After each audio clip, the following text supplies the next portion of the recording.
The 2026 Chicago White Sox are not going to be very good. Let's just get that out of the way. But they're not hopeless either. After scrapping the bottom of the American League with 41 wins in 2024, wow, this version of the Chicago White Sox is finally moving a bit. Not contending, though, not competing for October, but climbing.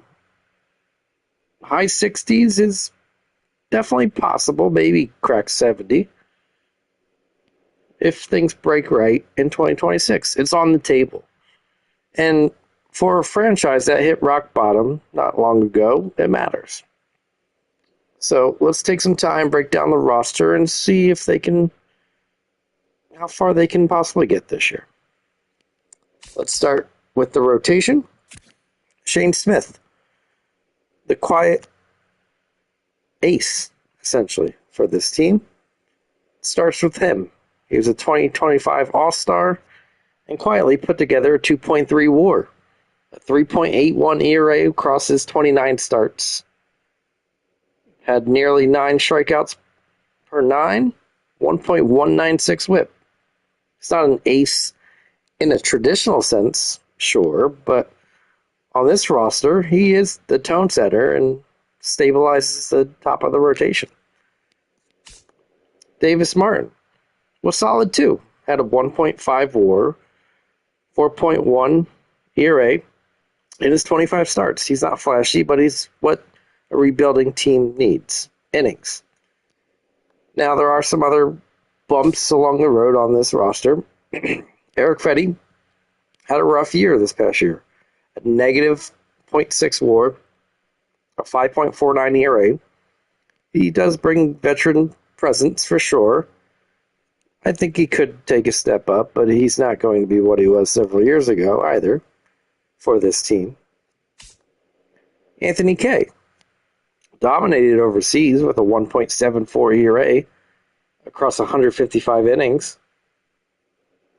If that translates even partially, that's another stabilizer.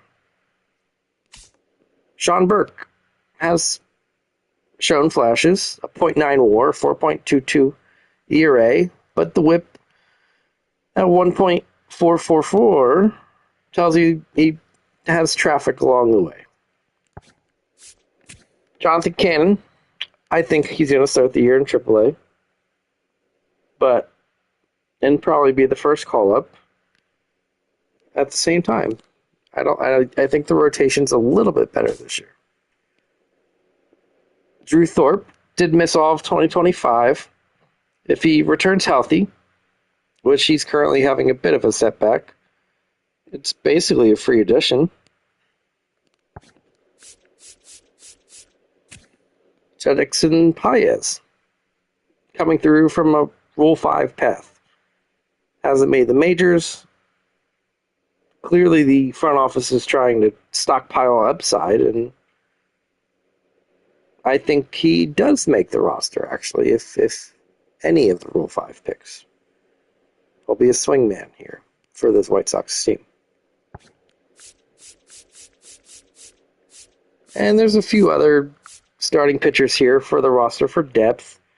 Duncan Davitt. And then Tanner McDougal as well, and David Sandlin. None have really cracked the majors to this point.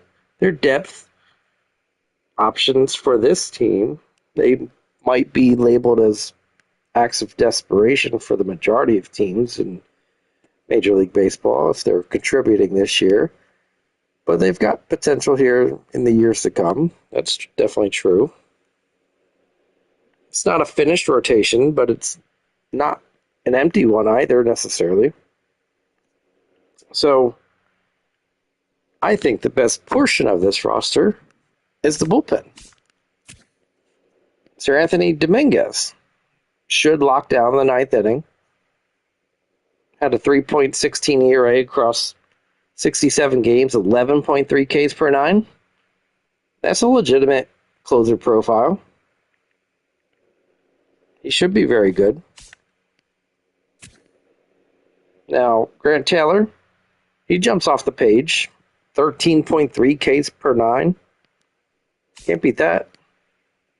Sean Newcomb, a 1.6 WAR, 2.73 ERA across 48 games. That's elite value from a multi-inning arm. Could start.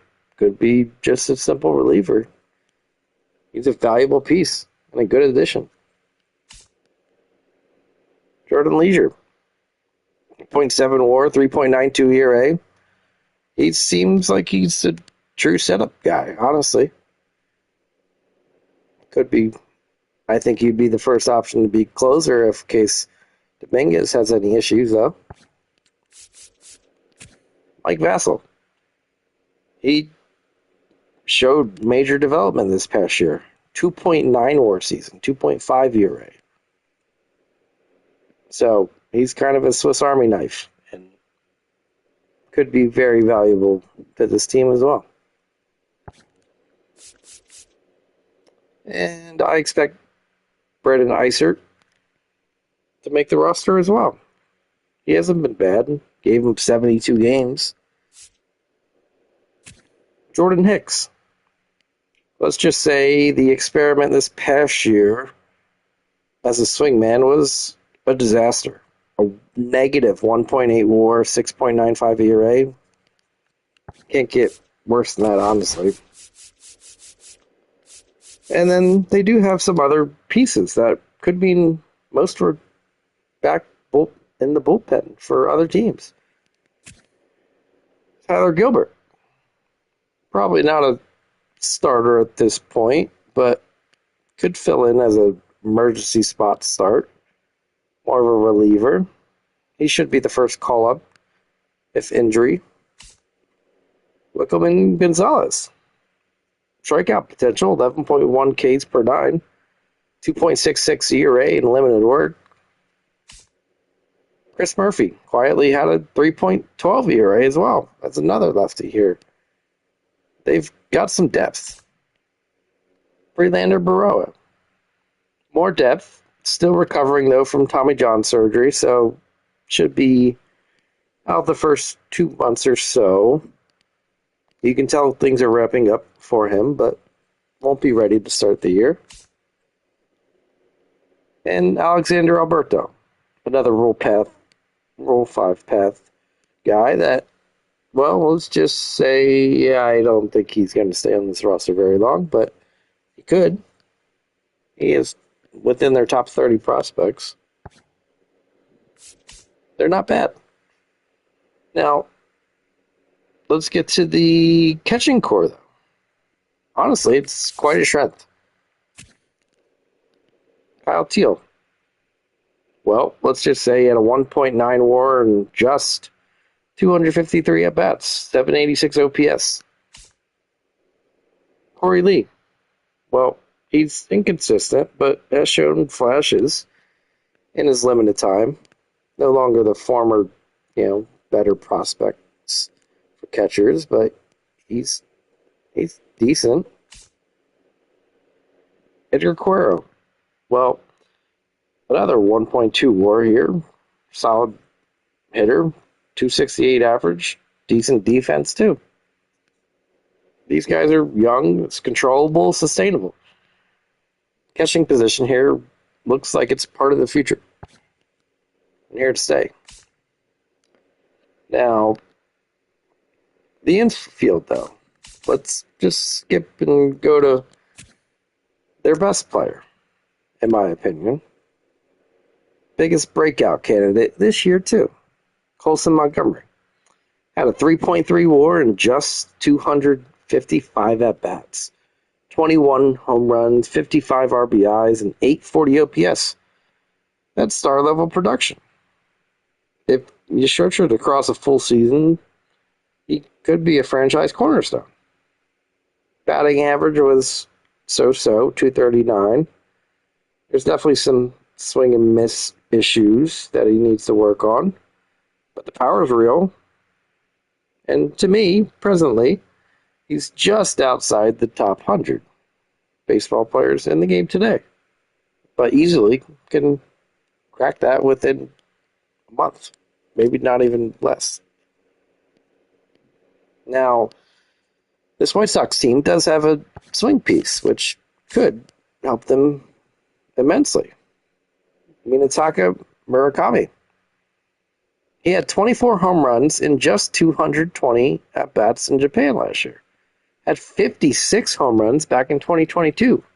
Even if just 70% of that power translates to the MLB pitching, it changes the middle of the lineup instantly. It gives Montgomery protection as well. It gives the fan base some hope. It gives them a legitimate middle of the order threat that they haven't had in quite a bit of time, to be honest. Lennon Sosa here had 22 home runs, 75 RBIs, 264. He might not even start. He might just be a rotational piece as he's quite versatile. Miguel Vargas had nearly a 2 WAR and 16 home runs. He's not the top prospect he used to be, but you can tell he's a capable hitter. And let's go to probably their table setter here, really. Should be their leadoff man for the year. Hit 253, 14 steals, a 1.3 WAR, and 450 at-bats. It's not explosive, but Mydroth is steady. You can tell he's capable of improving. Luis Angel Acuna. Well, show speed, 16 steals, 0 home runs, 567 OPS. He's a project. He's a switch hitter. No, he's not a switch hitter, everyone. Wow. But he's a guy that has immense athleticism and could help this team. Curtis Mead. Struggled, negative .2 WAR. Still has some solid bat-to-ball skills, but I expect him to open the year in AAA for sure. Tanner Murray hasn't debuted yet, but has some intriguing infield qualities here. I think he's a good defender. The bat needs to pick up to really contribute, though. He's not elite, won't be elite, but he can chip in for games. Overall, the infield is not elite, but it's young and has some talent. And young teams do take leaps. Now, to the outfield, though. Andrew Benintendi bounced back with 20 home runs, 738 OPS, and has 420 at-bats. That's pretty good. Maybe not as great as a few years ago. He's not a Gold Glover now either. Austin Hayes acquired. Had 15 home runs this past year, 768 OPS. He's not a superstar. Benintendi's not either, but they're both steady veterans. They'll help this roster for sure. Derek Hill provides defense, speed.